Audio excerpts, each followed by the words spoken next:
Leoceni, he visto tus últimas apariciones en medios, tus últimos comentarios en redes, y tú insistes mucho en que tú, Leocenis García y ProCiudadanos representan una alternativa frente a dos facciones, ¿no? Dos facciones que históricamente, por 20 años, vienen dándose golpes sin que nada prospere, es decir, sin que esta logre el objetivo y esta manteniéndose en el poder. Tú te quieres perfilar, según entiendo, como la alternativa. ¿Cuál es en concreto la propuesta tuya de ProCiudadanos ahorita de cara a los próximos meses? Mira, yo soy una persona de centro derecha. Y digo de centro en lo político porque no soy un fanático. Yo desde el punto de vista económico soy una persona de derecha, soy una persona liberal que cree en la privatización de lo que no sirve, que en Venezuela es todo, incluso la empresa petrolera. Creo en la economía de libre mercado, una economía sin regularizaciones.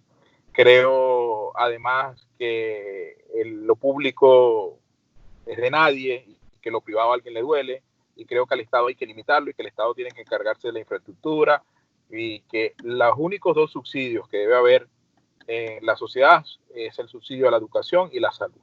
Allí no soy un liberal tan ortodoxo, porque yo creo que tú no puedes poner a competir a una persona que le faltan las piernas con una persona que tiene sus dos piernas. De manera, para que los dos compitan, tienes que nivelar el campo de juego, y tú tienes que nivelar la sociedad en la educación y en la salud.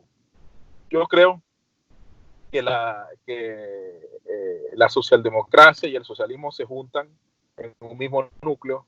Es decir, lo que hizo el chavismo fue exacerbar las medidas populistas y las medidas, digamos, estatistas que venían desde el año, desde la caída de la dictadura de Pérez Jiménez, cuando la clase política le dijo al país que se podía tener libertad política controlando la economía. Y siempre la pérdida de la libertad económica supone la pérdida de muchas libertades. En Venezuela tuvimos un proceso de confiscación de las libertades económicas a lo largo de la socialdemocracia, porque los controles de cambio, los controles económicos no son nuevos, los controles de precios, eso pasó en Acción Democrática y COPEI, todo lo que se transformaron ahora con el socialismo bolivariano. Y yo creo que en Venezuela tiene que cambiar el modelo, pero para cambiar el modelo económico tienes que cambiar el modelo político.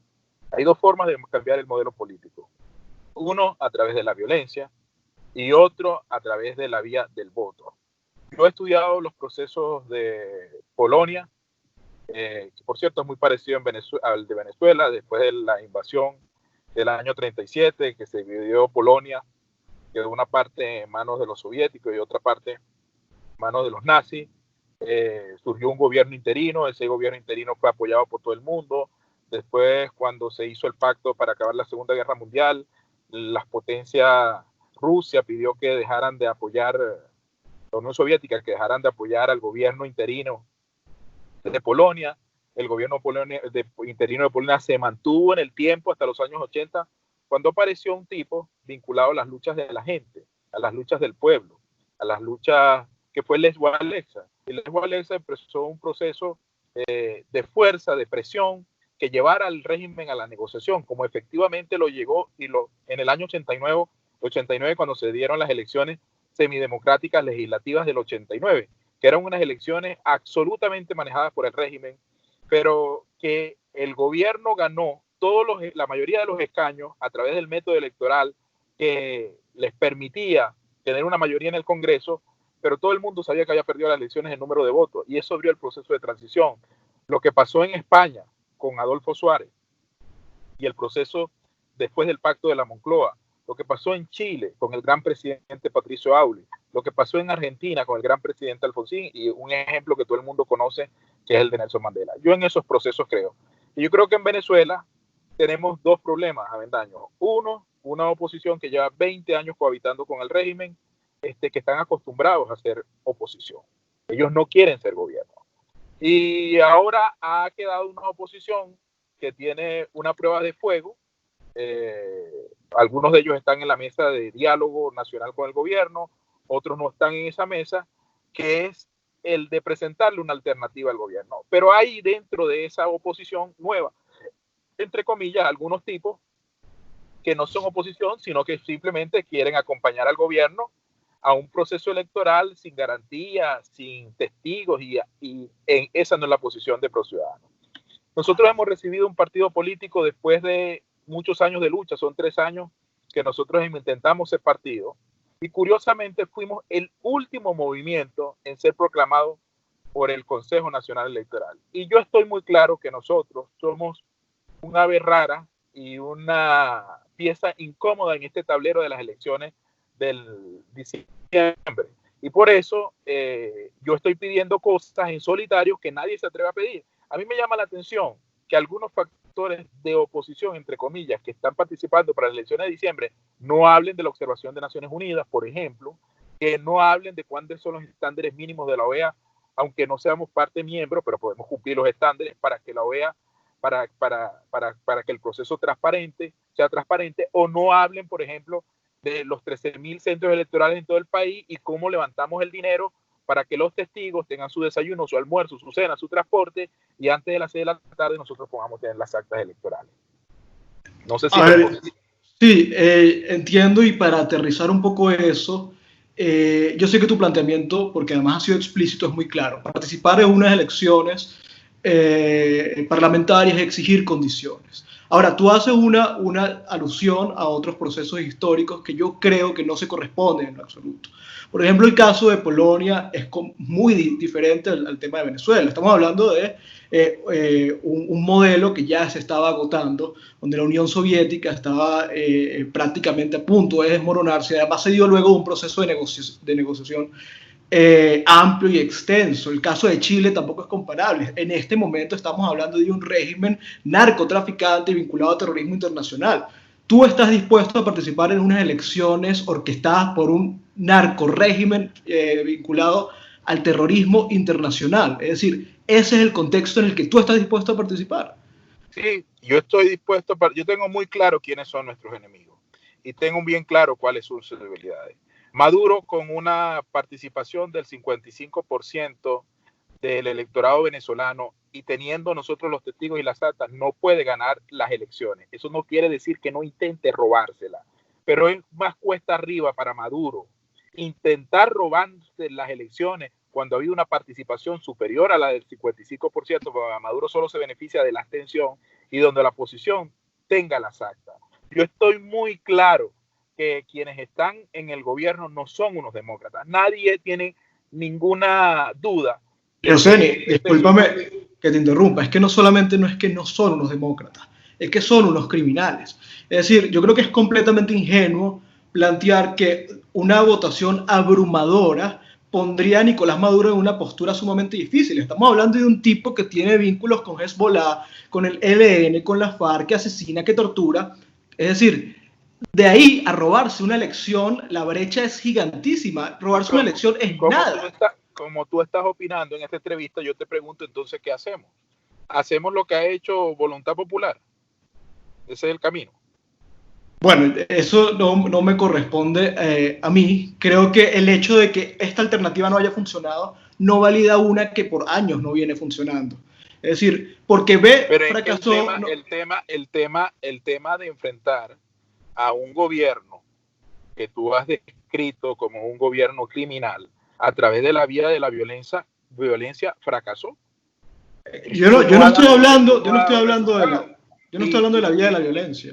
Sí. Yo lo que quiero decir es que evidentemente B ha fracasado. O sea, esta alternativa que ha propuesto el gobierno interino, donde se han ensayado una serie de vías que evidentemente no han prosperado, significan B, pero A viene fracasando. Y por el hecho de que B no es una alternativa, no quiere decir que vamos a retomar lo que por años viene fracasando. Es decir, aquí el tema de si esto, el proceso electoral puede prosperar si se participa de forma masiva, si se intenta, si se exigen condiciones, si se defienden los centros electorales, todo eso se ha ensayado desde hace años. La discusión hoy es completamente absurda, sobre todo cuando tus aliados principales, que entiendo con los que esperas tener muy buenas relaciones han rechazado esos procesos. Es decir, Almagro, con quien te reuniste, rechaza un proceso electoral. Estados Unidos rechaza un proceso electoral. Colombia rechaza un proceso electoral. 50 y pico países rechazaron los últimos procesos electorales. ¿Contra quién estás yendo, Yoseni? Sencillo, mira. El derecho a rebelión surge cuando quienes tienen el deber de proteger los derechos de la gente lo confiscan. Por ejemplo, una persona no tiene el derecho de matar a nadie si no es agredido en su casa. Por ejemplo, cuando una persona está en su casa y llega un delincuente y entra a su casa, surge en la persona el derecho a la legítima defensa. Si mata a esa persona que ha entrado a su casa de manera violenta, él no está cometiendo homicidio, está ejerciendo un derecho a la legítima defensa. Asimismo, los pueblos tienen el derecho a la rebelión cuando quienes están obligados a proteger sus derechos los vulneran. Para eso hay que crear el momento político. Y desde el año 2015 nosotros no participamos en elecciones, porque yo considero que la elección donde fue Falcón no fue una elección. Si nosotros no nos han robado unas elecciones porque hemos dicho no participamos, ¿de dónde surge el derecho a la rebelión? ¿Qué te quiero? Estoy explicando de manera muy clara con esta respuesta cuál es mi posición incluso al futuro. Si tú tienes las actas y tú estás seguro que has ganado la elección y puedes mostrársela al país y el gobierno desconoce las elecciones, surge el legítimo derecho a la rebelión en los ciudadanos. Y no solamente surge el derecho a la rebelión en los ciudadanos, una cosa que yo he venido explicando en todas las reuniones que yo he tenido en Washington. Yo siempre lo explicaba. Surge también el derecho de la comunidad internacional a asistir al pueblo venezolano en el ejercicio de un derecho legítimo, que es el derecho a la rebelión. Yoseni, me estás hablando de 2013, me estás hablando de 2016, de 2017, de 2018. Estoy hablando, 2018 no hubo ninguna elecciones en Venezuela. Y no va a haber ninguna elección en Venezuela. Y no va a haber ninguna elección. Y yo sé que en el año 2015 y en el año 2015, la otra fecha no la recuerdo, creo que fue 2007, cuando le ganamos la reforma a Chávez, nosotros tuvimos las actas y la Fuerza Armada Nacional reconoció el triunfo de la oposición. Ahora, ¿qué pasó en los otros eventos posteriores al 2015? Que no hemos tenido las actas.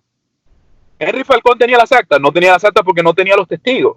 Y por eso, mira, aquí hay una discusión. Yo hoy he hecho un video público que está en las redes sociales, que es dirigido a todos los que quieren participar en las elecciones de diciembre. Porque aquí hay una discusión ahora de que cuántos cargos, no sé cuánto se reparte. Yo ni voy a esas reuniones. Porque yo lo único que estoy interesado es conformar el Comando Nacional del Voto para asistir a los testigos y tener los testigos en los 13.000 centros electorales, organizar a la gente. Y otras cosas que he hecho, y te las puedo confesar, yo he hablado con un sector de los americanos con el cual mantengo una fluida y constante comunicación sobre el tema electoral. Y he hablado también, y también te lo revelo, con las Naciones Unidas, con su representación en Venezuela, sobre la necesidad que en Venezuela, por lo menos la ONU, esté bajo la figura de asistencia técnica como observador del proceso de elecciones en Venezuela. Entonces, creo que es hablar con el deseo. O sea, solicitar, creer en la posibilidad de que, por ejemplo, la Organización de Estados Americanos asista a un proceso electoral. No, yo no te he hablado de organizaciones americanas. Estoy claro. No, es un ejemplo. Es un ejemplo. No puede venir, pero la ONU sí. Todo aquello que implique una auditoría real, fiel de un proceso no va a ser tolerado. Y creo que tú lo entiendes. Y lo entiendes bien porque entiendo que comprendes al enemigo. Nuevamente, estos tipos matan, torturan y trafican cocaína. Robar elecciones para ellos no es nada. Pero como yo sé que no vamos esta discusión no va a prosperar, tú no me vas a convencer, ni yo te voy a convencer, quiero hacerte una pregunta con respecto a esto también. Y es, ya que este es el planteamiento, es decir, un proceso donde vamos a participar, exigir condiciones, defender el voto, etcétera. Tú has dicho que en procesos anteriores la Fuerza Armada ha jugado un papel, y es cierto según lo que entiendo. ¿Tú crees en la posibilidad de que hoy la Fuerza Armada eventualmente juegue un papel en un proceso electoral falso, pero en el que haya una participación masiva que obligue a algunos a tomar unas posturas. Tú ves a la Fuerza Armada hoy asumiendo una postura institucional. Sí, definitivamente sí. ¿Por qué? Por cosas que conozco. Primero, hay varios militares activos de la Fuerza Armada Nacional que han conversado con un gran amigo de Venezuela, que es Mauricio Claver Carone, asesor del presidente Trump para América Latina. Siempre han mostrado disponibilidad de que si se produce un evento electoral donde Maduro es derrotado, o si se produce un proceso de transición negociado, ellos pudiesen asistir. Esto es un hecho que lo que estoy diciendo aquí no lo puede rebatir nadie. Y segundo, la Fuerza Armada Nacional tienen los mismos problemas, no los grandes generales, pero los generales que no están dentro de esa cúpula que rodea a Maduro, los mismos problemas que tienen los venezolanos y las mismas aspiraciones, le temen al tema de las sanciones, le temen al problema de que el país está paralizado, etcétera. Yo considero que la Fuerza Armada Nacional solo están buscando unos interlocutores en la oposición que den ciertas garantías para el día después. Y eso no lo encontraron con Guaidó y no lo encontraron con... Y si nosotros queremos una transición, en una transición siempre debe haber una negociación y en una negociación siempre hay cierto grado de olvido y perdón. Algunos le llaman impunidad. Yo lo llamo un trago amargo para lograr la transición. Entiendo eso y pudiera, creo que es sensato pensar en que hay que hacer ciertas concesiones, pero a ver, te pregunto, ¿tú crees que Henry Falcón, que los que participaron, por ejemplo, en el proceso de municipales del 2017, los que participaron en el proceso de elección de gobernadores en el 2017, son colaboracionistas, fueron colaboracionistas? Mira, yo no voy a hablar del pasado. Yo voy a hablar de lo que estoy diciendo ahora en el presente. Yo en el presente estoy diciendo que todo aquel que no esté interesado en que tengamos los testigos y que consigamos el financiamiento para los testigos electorales, que haya observación internacional y que haya garantía es colaboracionista del gobierno. Okay. Y hasta ahora yo veo mucha gente callada de esos que participaron ya en las elecciones legislativas, en las elecciones de concejales y en las elecciones pasadas sobre estos temas. Y yo los he instado públicamente a pronunciarse. A ver, ya para dejar a un lado el tema de la participación en un proceso electoral, ha habido mucho ruido los últimos días sobre la plataforma Pro Ciudadanos. Tú has recibido golpes, como todos han recibido golpes en este proceso de Venezuela, pero ha habido muchísimo ruido sobre el tema de la plata, el dinero, cómo se financia Pro Ciudadanos. Yo sé que no me puedes dar nombres, pero ¿cómo funciona esta estructura? Funciona de manera sencilla.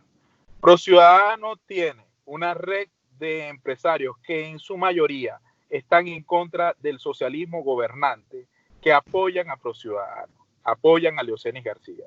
De allí vienen nuestros fondos. Ojalá que en Venezuela se pudiese hacer lo que se hace en Estados Unidos, que es decir libremente quién financia, con nombre y apellido. No lo podemos decir porque inmediatamente son perseguidos. Aparte del financiamiento en Venezuela, nosotros recibimos apoyos de algunas organizaciones en el exterior que apoyan sobre todo nuestro trabajo en los barrios de Venezuela. Es decir, que son sobre todo trabajo social, lo que tú ves, bolsas de comida, tapabocas, medicinas. Claro. Por ejemplo, mientras estoy hablando, acabo de recibir 13,000 cajas de losartán, que lo hemos recibido gracias a organizaciones del exterior. Ahora, tú entenderás que igual hay sospecha, es decir, tú entiendes por qué hay sospecha, es decir, así como hay sospecha sobre Voluntad Popular, porque evidentemente maneja recursos, tú entenderás que hay sospecha sobre Pro Ciudadanos.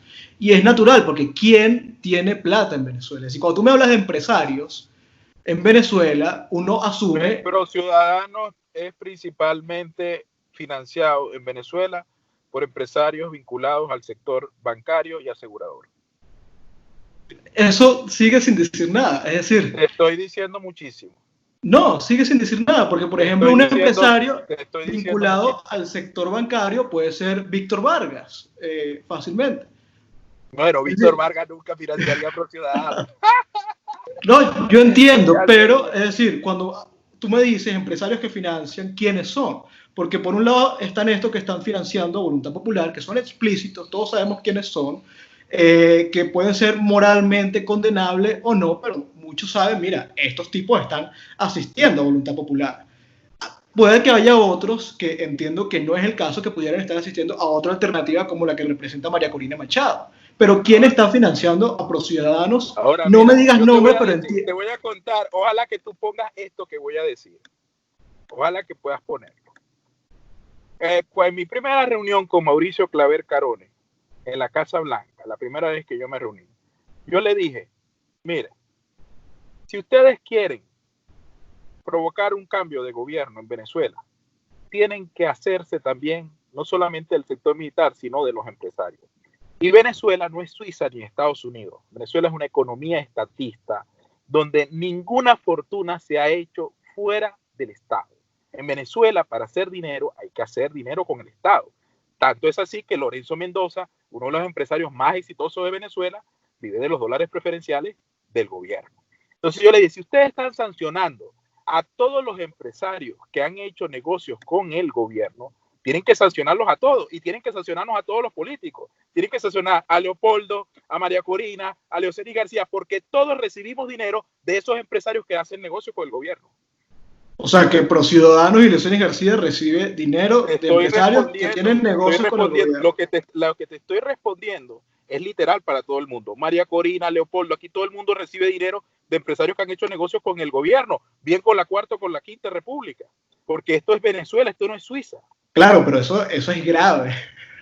El hecho de que sea una verdad. Entonces vamos a buscar el dinero en las arcas del Vaticano, pues. Claro, pero el hecho de que sea una realidad absoluta, que quizás... El Papa Francisco empieza a dar plata, yo voy. Bueno, esto es grave. Han hecho plata los banqueros en Venezuela, los aseguradores.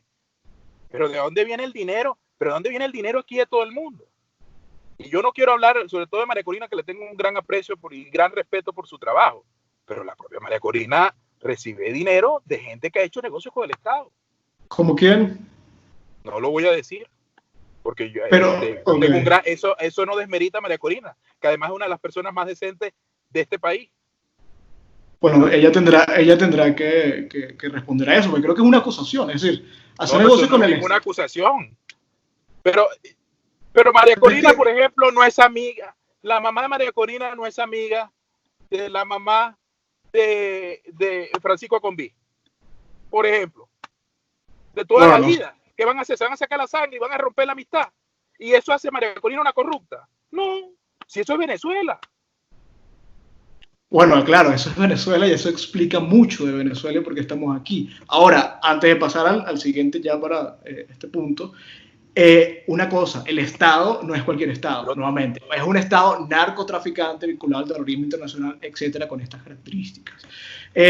Hubo una polémica también en estos días, que me gustaría que pudiéramos discutirla porque la gente no quedó con buen sabor luego incluso de la aclaratoria, que fue la de los Mercedes. Tú tienes 2 Mercedes-Benz, lo dijiste ampliamente, y los tienes porque tuviste un crédito del banco. Ahora, ¿cuál es la historia verdadera de los Mercedes? La historia verdadera es que yo recibí un crédito efectivamente hace 4 o 5 años del Banco Nacional de Crédito, como sigo recibiendo créditos siempre. Si yo me vivo endeudando. Oye, pero en ese momento lo invertí en 2 Mercedes-Benz. Pero además que ese crédito está respaldado, yo te lo puedo entregar. Ahora, la gente está loca que dice, no, en Venezuela no hay crédito para Mercedes-Benz, ni hay para carro. Señores, no hay crédito para el que no paga. Pero yo no le debo a ningún banco de este país, ni nunca le he debido. Yo me he endeudado y pagado mis deudas. No, tú no vas a encontrar un banquero que diga, estamos haciendo esta entrevista, y te diga, mira, ese es un embustero porque me quedó debiendo dinero a mí. Yo no le debo dinero a nadie. Yo he pagado mis créditos. Y además, yo tuve un grupo editorial, Sexto Poder. ¿De qué vivía Sexto Poder? De relaciones bancarias, etcétera. Toda empresa tiene relaciones de crédito con los bancos. Entonces, la historia verdadera es que en este país que está atravesando una crisis humanitaria, que está en estas condiciones, etcétera, un banco te prestó un crédito y te compraste 2 Mercedes. Y pagué el crédito. ¿Quieres los recaudos del crédito? Porque lo tengo. Lo tengo cuando me dieron el crédito y cuando lo pagué. No es necesario. No, No, pero pero imagino que también entiendes que la gente no hermano, cree. yo no tengo problemas de decir, yo te agradezco mucho esta entrevista, porque a mí me da mucha risa, porque la gente cree que yo ando escondiendo, yo no escondo nada. Si yo tengo un Mercedes, tú sabes para dónde anda esta Mercedes, tú no la ves metido en los barrios, yo llego a mí con mi Mercedes en los barrios. ¿Qué voy a hacer? Sí, Voy a llegar a una lancha. no, está bien, pero entiendes que la gente no, o sea, es comprensible que la gente no se Yo coma comprendo, es que yo comprendo las sospechas de la gente. Y yo las comprendo, y por eso tú no me ves a mí, pero yo sigo haciendo mi trabajo, Avendaño, lo que yo tengo que hacer. Yo comprendo que la gente sospecha y tiene razón de sospechar que todo el que va para estas elecciones es un colaboracionista, pero la gente va a ver lo que nosotros vamos a hacer previo a las elecciones y el día de las elecciones y el gobierno, porque ¿cuál es mi trabajo? Y yo se lo he dicho porque hay varias organizaciones ya involucradas en el tema de defensa del voto. Está COPEI, Bertucci, que se han sumado a ProCiudadanos. Pero yo le decía hoy a mi equipo, si estas organizaciones no siguen, nosotros vamos a seguir adelante y nosotros vamos a parir los recursos para el tema de las actas, porque nosotros sí con responsabilidad le vamos a decir al país, tenemos las actas. Pero eso sí, Avendaño, después que nosotros digamos al país, tenemos las actas, nosotros vamos a ver qué es lo que va a decir el Consejo Nacional Electoral y nosotros vamos a actuar en consecuencia con esas actas que tenemos en la mano. Ok, un inciso porque no quería retomar este tema, pero ¿qué pasa si la gente no acude a participar? Es decir, la probabilidad es altísima, la gente no confía en el sistema electoral. Nosotros tenemos varias encuestas y todas las encuestas nuestras dicen que los sectores de IE, sobre todo en los barrios, es decir, los sectores populares, los sectores de IE, hay una intención de participar entre el 52 y 55%, lo cual es muy bueno porque una participación superior al 55%, Maduro pierde cualquier elección en Venezuela. Pudiese ganar en números con todas las trampas esas que han hecho con los circuitos y todo eso de la lista nacional, pudiesen ganar números de diputados, pero perder en números de votos. Y esto sería muy importante para el país. A ver, ya para ir terminando, para ir cerrando. Tú sabes cuál es la línea editorial de nosotros en el Panam Post. Somos un medio liberal, de derecha, también hay conservadores, etc. Y por ello yo quería, aunque comenzaste la entrevista hablándome un poco de tus posiciones ideológicas, yo quería que andaras un poco más en eso. Por ejemplo, entiendo que Lucenis García cree plenamente en el capitalismo, ¿no? Cree en la libertad individual, cree en qué más, por ejemplo, con respecto al... Creo en las privatizaciones. ¿Qué? ¿Me entiendes? Incluso en la privatización de la industria petrolera. Creo que lo único que tú tienes que tener subsidiado a través de un fondo de regalías e impuestos, que por cierto tiene que venir de la privatización de las áreas de exploración y producción que hoy se llevan el 80% de los ingresos de petróleo de Venezuela. Tú tienes que, porque no lo sabes hacer, tú tienes que privatizar eso. Tú creas un fondo de desarrollo como tienen los noruegos que va dedicado a la salud y a la educación. En esas las cosas las que yo creo. Ahora, ProCiudadanos es un partido también, es decir, esto no se trata de ti, es el movimiento, es un movimiento liberal, de derecha, etcétera, ¿no? Ustedes instruyen a su militancia, de alguna manera lo forman, se enfocan en eso. Sí, la diferencia es que yo quiero llegar al poder, yo no quiero ser una secta ideológica. Y para llegar al poder hay que llegar con los sectores D y E, que representan 80% de la población y inciden 75% en el registro electoral permanente. En consecuencia, para llegar al poder, tú tienes que trabajar abajo. Nosotros hemos descuidado un poco la clase media y nosotros estamos más involucrados en los barrios.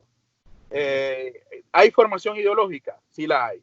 Desde el punto de vista económico, el movimiento tiene muy claro qué queremos hacer nosotros desde el poder, que es transformar el modelo colectivista que ha imperado en Venezuela, no los últimos 20 años, sino 60 años, por una economía abierta.